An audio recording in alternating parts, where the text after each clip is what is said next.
Hello, in this video, I'll give you a quick guide on how to install Tripo AI on your phone in just a few simple steps. So first, you will have to open the App Store or your Google Play and search for Tripo AI.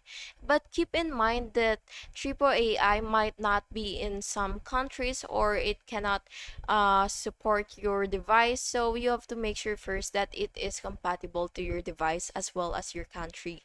And next, you will have to just tap install or download after you find Triple AI. And once it finishes, go ahead and open the app.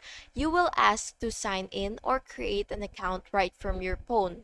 Once logged in, you will have access to the same trip planning and 3D modeling features as the website. This makes it easy to build or adjust your itinerary on the go, whether you're walking around a new city or just chatting with your friends about plans and so on. And that's it. Please make sure to like and subscribe if you found this video helpful. Thank you so much for watching. Have a good day.